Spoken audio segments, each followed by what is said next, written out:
یہ سلسلہ صرف اور صرف مزے کا تھا. اب آئیے ان نوجوان فرقے سے باتیں کرتے ہیں. بھائی کیا ہوا؟ کہ مولانا صاحب میں اپنی زندگی کو آزاد طریقے سے گزارنا چاہتا ہوں. میں نہیں چاہتا کہ جیسے ہی میں خداوند عالم کی اطاعت کرنے لگوں گا جگہ جگہ پر پابندی، کبھی شریعت کی پابندی، کبھی فقہ کی پابندی، کہا جاتا ہے یہاں نہ جاؤ وہاں نہ جاؤ، طرح طرح کی پابندیاں عائد کر دی جاتی ہیں. میں نہیں چاہتا کہ ان ساری چیزوں میں، ان سارے جھمیلوں میں پڑھوں. میں چاہتا ہوں کہ اپنی زندگی کو آزاد طریقے سے گزاروں. ظاہر ہے کہ وہ نوجوان فرقہ تھا، وہ ابھی کچھ جانتا نہیں تھا، ہم کچھ علم رکھتے تھے. میں نے انہیں بلایا اور انہیں سمجھایا، اور سمجھانے کے بعد ان سے عرض کیا صاحب یہ بتائیے کہ یہ بلیا شہر میں آپ رہتے ہیں، یہ لیجئے چابی اور یہ لیجئے بائک. پوری توجہ عزیزان گرامی، یہ لیجئے چابی اور یہ لیجئے بائک، اور بلیا جیسی سڑکوں پر اس گاڑی کو چلا کے دکھا دیجئے. بلیا جیسی سڑکوں پہ اس گاڑی کو چلا کے دکھا دیجئے. اب اس میں کون سی بڑی بات ہے مولانا صاحب؟ میں تو کرنا ہی یہی چاہتا ہوں کہ صرف اور صرف بائک ملے اور میں سڑکوں پہ ہی رہوں. ہم نے کہا ٹھیک ہے، اگر ایسا ہی کرنا چاہتے ہیں تو ہماری ایک بات اور مان لیجئے، یہ لیجئے چابی اور یہ لیجئے بائک، بلیا جیسی سڑکوں پہ چلا کے دکھا دیجئے. اب انہوں نے گاڑی چلانا شروع کیا. پوری توجہ عزیزان گرامی، جیسے ہی گاڑی چلانا شروع کیا بہت تیزی کے ساتھ گاڑی چلا رہے تھے، لیکن یک بارگی بہت زور سے بریک مارا. ہم نے کہا ہوا کیا؟ کہا حکومت کی پابندی ہے کہ جب ریڈ لائٹ جلے تو ہم رک جائیں. کیوں؟ اس لیے کہ یہ حکومت کا قانون ہے. ہم نے کہا عجیب تماشا ہے، تمہیں حکومت کا قانون نظر آتا، شریعت کا قانون نظر نہیں آتا. تمہیں حکومت کا قانون نظر آتا ہے لیکن شریعت کا قانون نہیں نظر آتا. حکومت نے کیا کہا؟ حکومت نے یہ کہا کہ جب بھی ریڈ لائٹ جلے تو ہم رک جائیں. جب بھی ریڈ لائٹ جلے تو ہم رک جائیں. ہم نے کہا یہ حکومت کا قانون ہے. ہم نے کہا آئیے شریعت کا قانون بھی بتا دے. شریعت میں اسی ریڈ لائٹ کو حرام کہتے ہیں، گرین لائٹ کو واجب کہتے ہیں. جس طریقے سے آپ حکومت کی پابندی کرتے ہوئے ریڈ لائٹ کے رول کو انجام دے رہے ہیں، اسی طریقے سے شریعت کی بھی کچھ پابندیاں ہیں. آپ واجبات کو انجام دیتے چلے جائیے، محرمات سے پرہیز کرتے چلے جائیے. یہی شریعت محمدی کا قانون ہے.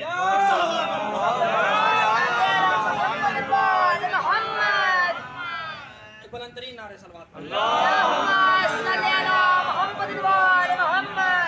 نوجوان فرقہ اگر کچھ باتیں منطقی طور پر سمجھائی جائیں تو شاید وہ باتیں کسی بھی عنوان سے سمجھ میں آ سکتی ہیں. عزیزان گرامی، بہت زیادہ آپ کا وقت نہیں لینا. 2-3 جملے فضائل کے اور اس کے بعد سربت مصائب کی جانب آ جاؤں گا. انسان خداوند عالم کی بندگی کرنا چاہتا ہے، خداوند عالم کی اطاعت کرنا چاہتا ہے، ائمہ معصومین علیہ السلام کی پیروی کرنا چاہتا ہے، لیکن اس کے لیے ضروری یہ ہے کہ اگر اللہ کی اطاعت کرے تو اللہ کی معرفت صحیح سے حاصل کر لے. اگر اللہ کی اطاعت کرنا چاہتا ہے تو اللہ ہے کون، اللہ کہتے کسے ہیں؟ وہ اللہ جو ذہنوں میں آتا نہیں، لفظوں میں سماتا نہیں، الفاظ اس کا احاطہ کر سکتے نہیں، تخیل وہاں تک پہنچ سکتا نہیں، زمانی وہ نہیں ہے، مکانی وہ نہیں ہے. وہ معبود مطلق کہ جس کی اطاعت میں کائنات کا ذرہ ذرہ سربس وجود ہے، وہ خالق کائنات جس سے ہر ایک طلب کرتا ہے، وہ ہر ایک کی طلب کو پورا کرتا ہے. وہ تو کہتا ہے تم میرے پاس آؤ، میرے قریب آؤ، میرے گھر کے دروازے تمہارے لیے 24 گھنٹے کھلے ہوئے ہیں. نہ یہاں کوئی چوکیدار ہے، نہ یہاں کوئی پہرے دار ہے، نہ یہاں کوئی سیکیورٹی ہے، نہ یہاں کوئی ملٹری ہے. تم آ کر مجھ سے باتیں تو کرو، تم آ کر مجھ سے باتیں تو کرو. دیکھو دنیا کا کوئی ایسا انسان نہیں ہے جو مجھ سے نہ طلب کرتا ہو. ہر شے، ہر انسان مجھ سے طلب کرتا ہے، میں ہر کی طلب کو پورا کرتا ہوں. اس میں کسی بھی فرقے کی قید نہیں ہے. مومن بھی مجھ سے مانگتا ہے، منافق بھی مجھ سے مانگتا ہے، مشرک بھی مجھ سے مانگتا ہے، سنی بھی مجھ سے مانگتا ہے، شیعہ بھی مجھ سے مانگتا ہے. بس فرق اتنا ہے کہ کچھ بنائے ہوئے ہیلوں سے مانگتے ہیں، کچھ بنائے ہوئے وسیلوں سے مانگتے ہیں.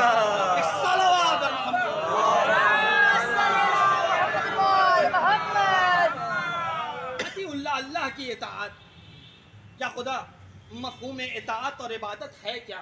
ہم اسے جاننا چاہتے ہیں. مجھے مفہوم اطاعت اور عبادت بتا دے.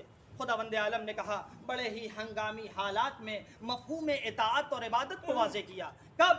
جب جناب آدم کا پتلا بن چکا تھا، فرشتوں کو حکم مل چکا تھا فَإِذَا سَوَّيْتَهُ وَنَفَخْتُ فِيهِ مِنْ رُوحِي فَقَعُوا لَهُ سَاجِدِينَ، اے فرشتوں جب میں اس میں اپنی روح پھونک دوں تو تم سب کے سب سجدے میں چلے جانا۔ اور ہوا بھی ایسا ہی، جیسے ہی روح پھونکی فَسَجَدُ الْمَلَائِكَةُ كُلُّهُمْ أَجْمَعُونَ إِلَّا إِبْلِيسَ، سارے کے سارے ملائکہ نے سجدہ کیا، ابلیس نے سجدہ نہیں کیا۔ خداوند عالم نے کہا جا تو لعین ہو گیا، جا تو ملعون ہو گیا، نکل جا میری بارگاہ سے۔ میری اطاعت اور عبادت وہ نہیں ہے جسے تو چاہے، میری اطاعت اور عبادت وہ ہے جسے میں چاہوں۔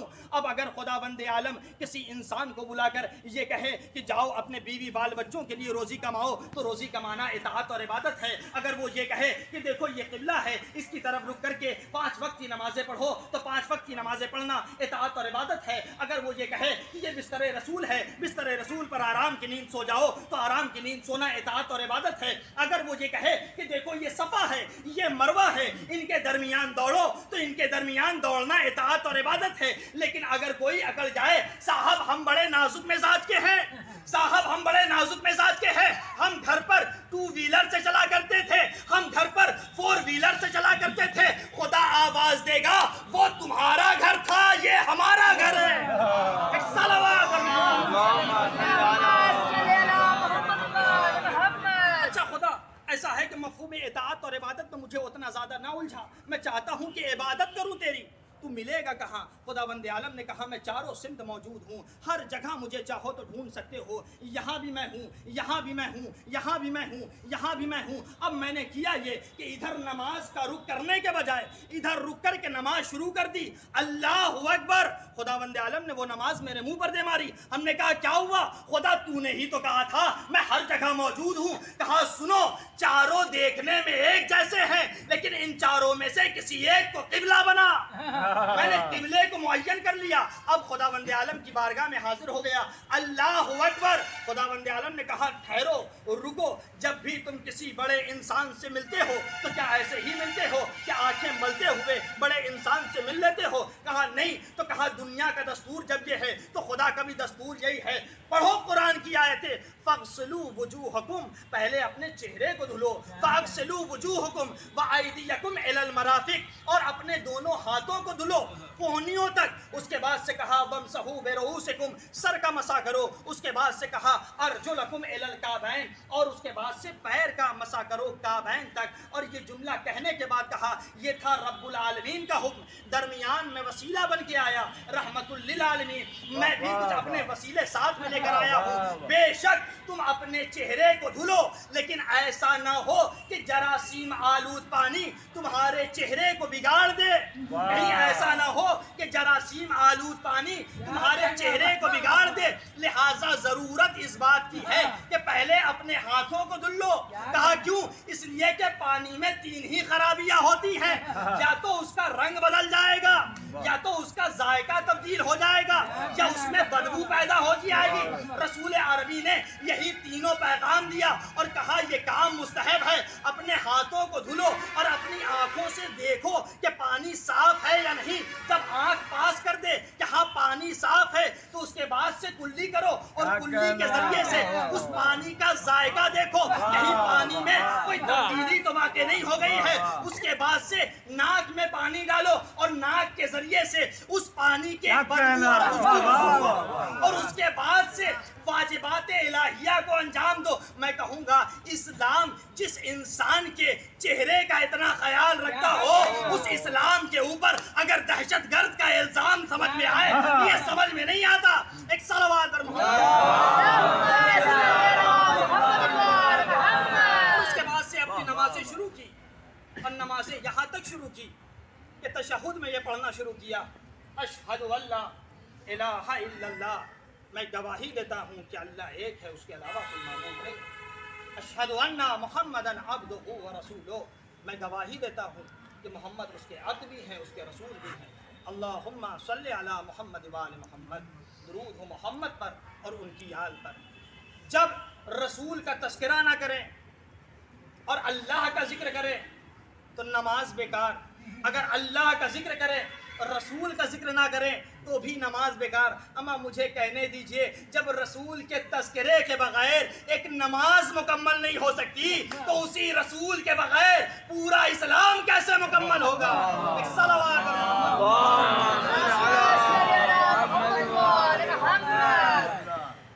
یا رسول اللہ. میں نے ساری کی ساری باتیں مان لی. میں نے گواہیاں دی کہ اللہ ایک ہے, اس کے علاوہ کوئی معبود نہیں ہے. معلوم یہی ہوا کہ اللہ ہے نماز, اللہ کا ذکر کرنے والا نمازی. محمد ہے نماز, محمد کا ذکر کرنے والا نمازی. یہ دو گواہیاں تو سمجھ میں آئی اے معبود, لیکن مجھے تیسری گواہیاں سمجھ میں نہیں آئی. محمد ہے نماز, آل احمد ہے نماز, آل احمد کا ذکر کرنے والا نمازی. خدایا مجھے اس کا ثبوت چاہیے. کہا میں اس کا ثبوت دوں گا. کہا کہاں دے گا؟ کہا مدینے میں دوں گا. کہا کس وقت دے گا؟ کہا دوپہر کے وقت دوں گا. کہا کس عالم میں دے گا؟ کہا نماز جماعت ہو رہی ہوگی, صحابہ نماز پڑھ رہے ہوں گے. جیسے ہی رسول سجدے میں گئے اور آواز دیا سبحان ربی الاعلی و بحمدہ, سبحان ربی الاعلی و بحمدہ, اتنے میں آل احمد کا ایک چھوٹا شہزادہ جو کبھی آگوش رسول میں تھا, کبھی دوش رسول پہ تھا, خرامہ مسجد نبوی کے دروازے تک پہنچ گیا. مسجد نبوی کے دروازے تک پہنچنا تھا کہ جیسے ہی صحابہ کو وجود حسین کا احساس ہوا, صفوں میں شگاف پیدا ہوا, صفوں میں شگاف پیدا ہوا. ایسا محسوس ہو رہا تھا جیسے موسیٰ دریائے نیل میں راستہ بنا رہے ہوں, یا لفظوں کو بدل کر یوں کہہ دیا جائے ایسا محسوس ہو رہا تھا جیسے ولادت علی کے وقت خانہ کعبہ میں شگاف پیدا ہو رہا ہو. حسین بڑھتا گیا, حسین بڑھتا گیا, حسین بڑھتا گیا, یہاں تک کہ پشت رسول پہ جا کے بیٹھ گیا. ہمارا اور آپ کا قانون کیا ہے؟ جب کوئی نمازی نماز پڑھ رہا ہوتا ہے اور اس کے ارد گرد کوئی بچہ کھیل رہا ہوتا ہے تو ہم اس نمازی سے کچھ نہیں کہتے, بلکہ اس بچے کو اس نمازی سے دور کر دیتے ہیں.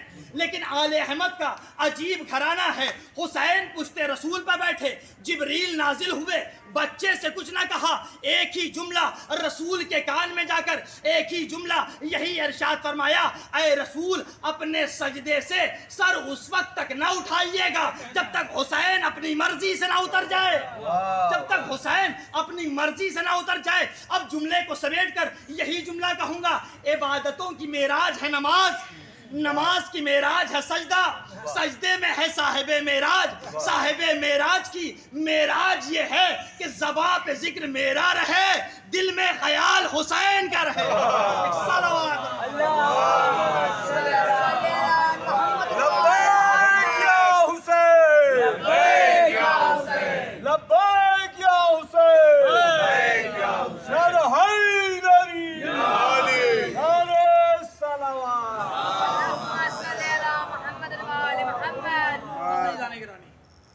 جتنے فضائل و مناقب ہیں اور جتنی عبادت الہیہ کی توصیت, وصیت اور نصیحت کی گئی, اسی نماز کے لیے امام حسین علیہ السلام نے اپنی قربانی پیش کی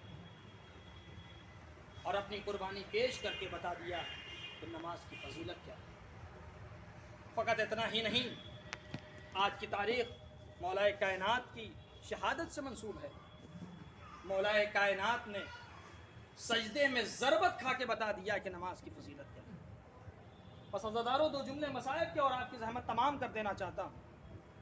یقیناً آج کی تاریخ بڑی قیامت کی تاریخ ہے. آج صبح یا جو سحر نمودار ہوگی وہ قیامت کی سحر ہوگی. فقط اتنی ہی سحر نہیں ہوگی بلکہ زینب و ام کلثوم کی یتیمی کی رات ہے. عزادارو, روزہ دارو, آج کی تاریخ بڑی عجیب و غریب تاریخ ہے. آج فقط زینب و ام کلثوم ہی یتیم نہیں ہوئی ہے بلکہ آج امت مسلمہ کا ایک ایک بچہ یتیم ہو گیا. عزادارو, اگر آنکھوں میں اشک نہ آ رہا ہو تو یہ سوچ کر گریہ کر لیجئے گا کہ جب آپ گریہ کرتے ہیں تو کوئی تماچے تو نہیں لگاتا, تازیانے تو نہیں مارتا. ذرا اس سکینہ سے پوچھئے جب بھی روتی تھی شمر کبھی تماچے مارتا تھا, کبھی تازیانے لگاتا تھا. جزاکم ربکم الخیر الجزا. خدا آپ کو کوئی غم نہ دے سوائے غم سید الشہداء کے۔ سیدانیاں بیٹھی ہوئی ہیں۔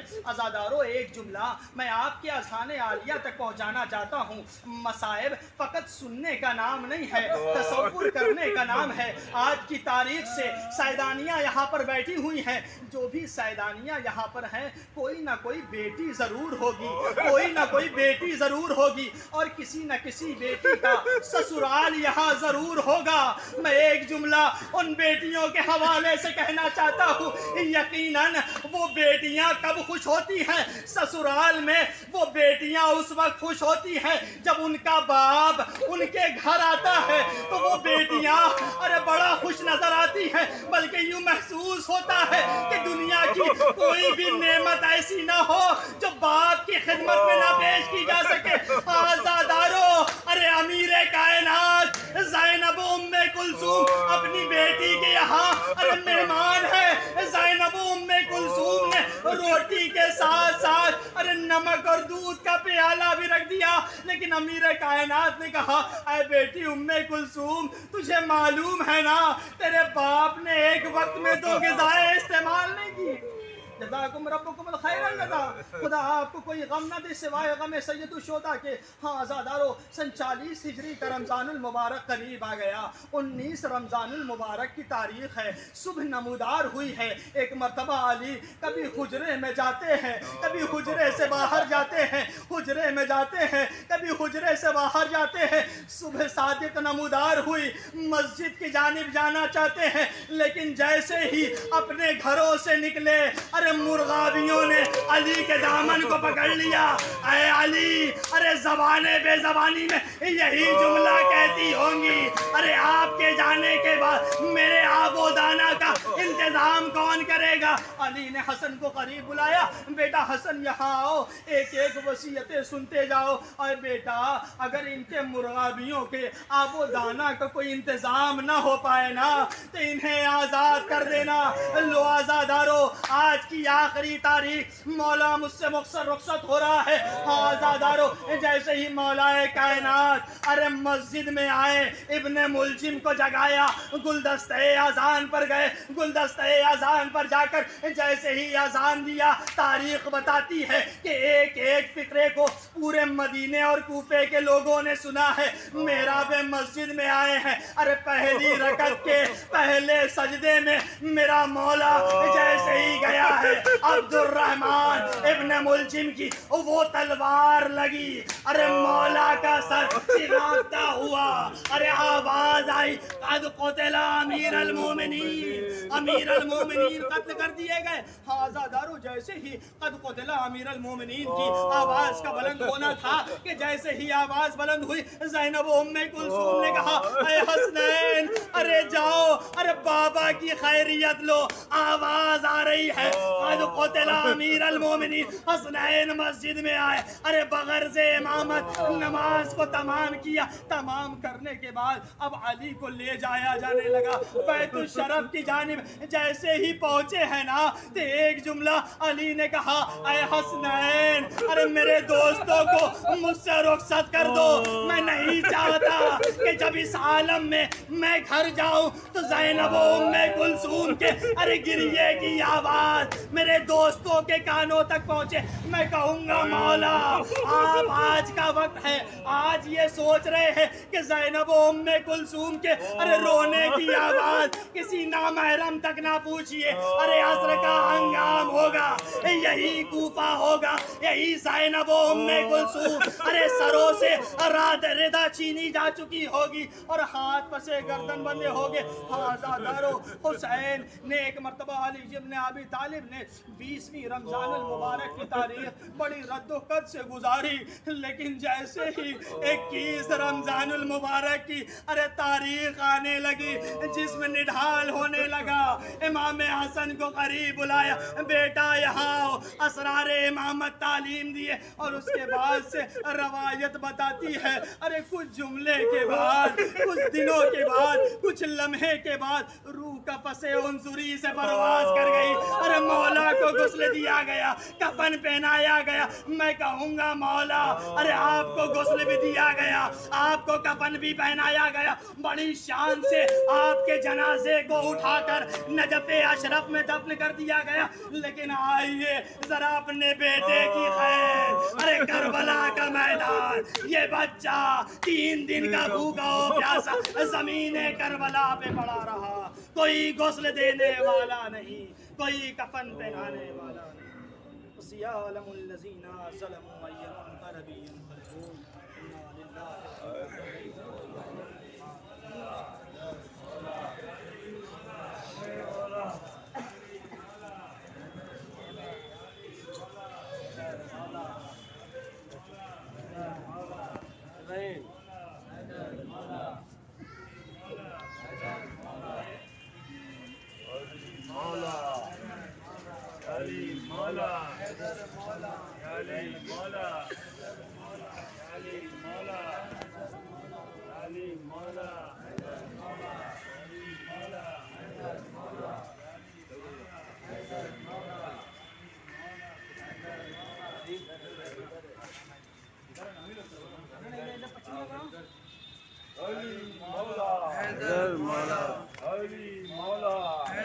انا